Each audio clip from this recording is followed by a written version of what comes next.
यांग और चैंग बातें कर रहे होते हैं, जहाँ पर यांग ना चैंग को बता रहा होता है कि तुम स्कूल में ऐसा ऐसा बोलती थी, और यांग को बातें याद होती हैं कुछ कुछ।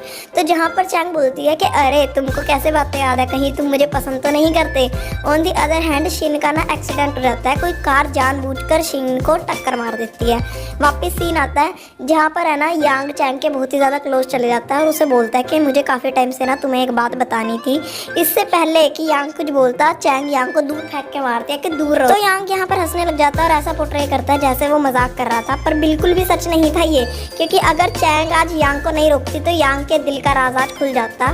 तो इतने में ही चैंग को कॉल आता है और पता चलता है कि शिन का एक्सीडेंट हो गया है। तो यांग और चैंग मिलकर हॉस्पिटल में जाते हैं, जहाँ पर डॉक्टर चैंग को प्रॉपर बताते हैं कि इनको मेडिसिन वगैरह देनी है और ध्यान रखना है पूरा। तो चैंग बोलती है कि हाँ मैं समझ गई। यांग चैंग की साइड देखकर बोलता है कि क्या समझ गई तुम। सीन आता है बाथरूम का, जहाँ पर शिन थैंक यू बोल रहा होता है कि अरे थैंक यू तुम मेरी मदद कर रही हो, लेकिन वो जब पीछे देखता है तो वहाँ पर यांग था, और यांग ये बिल्कुल नहीं होने देगा कि जो चैंग है वही ऐसे ध्यान रखे शिन का। तो यांग प्रॉपर उसकी कमर ऐसे मसल रहा होता है। इतने में ही ना जो चैंग होती है वो वॉशरूम में आ जाती है और बोलती है कि तुम दोनों जल्दी करो और मेरा ना पानी इतना वेस्ट मत करो। तो यहाँ पर यांग बोलता है कि तुमको तमीज नहीं है, तुम ऐसे मर्दों के वॉशरूम में डायरेक्ट ही आ गई, और शिन के ऊपर तौलिया फेंक देता है। तो चैंग बोलती है कि तुमसे तो ज़्यादा ही अच्छी बॉडी है, शिन की ज़्यादा इतराओ मत। तो इस बात पे है ना जो यांग होता है उसकी जल जाती है, और यांग ना बहुत ज़ोर ज़ोर से शिन की कमर को लगड़ने लग जाता है। शिन भी बोलता है बस कर भाई मेरे, इतना भी नहीं लगड़ना। तो यहाँ पर शिन का पूरा बिस्तरा वगैरह लग जाता है, और ना यहाँ से अभी भी यांग जा नहीं रहा होता। तो चैंग बोलती है कि जाना नहीं है क्या तुमको, जाओ और अगर इतने ही बेले हो तो मेरे कमरे में से पिल्लो लेके आओ शिन के लिए।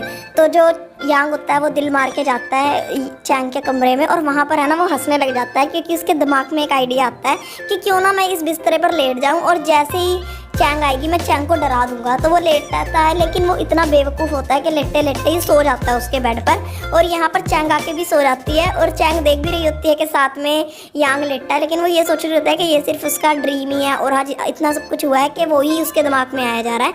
तो जैसे ही वो सवेरे उठती है ना, वो देखती है कि उसके गले पे ना किसी का हाथ है, और वो जब ऐसे मुंडी घुमाती है तो साइड में बिल्कुल उसके यांग लेटा हुआ होता है, और वो इतनी ज़ोर से चिल्लाती है कि तुम क्या कर रहे हो मेरे कमरे में। तो यहाँ पर यांग है ना बोलता है कि अरे मैं तो गलती से सो गया और मेरा तो ऐसा कोई प्लान था ही नहीं। तो यहाँ पर जो ना चैंग होती है ना वो धक्के मार के बाहर निकालती है यांग को। जैसे ही चैंग यांग को गेट तक ले आती है ना, चैंग की मम्मा देख लेती है ये सब। तो चैंग ऐसा पोर्ट्रे करती है कि यांग अभी अभी आया है, और चैंग बोलती है कि अरे आप इतनी सवेरे सवेरे क्यों आए हो। तो यहाँ पर यांग का सेक्रेटरी भी आ जाता है और पूछता है कि अरे आप यहाँ पर क्या कर रहे हो, और यहीं पर ये पार्ट खत्म हो जाता है। अगला पार्ट देखने के लिए आप मेरे चैनल को सब्सक्राइब कर लीजिएगा। मिलते हैं जल्दी।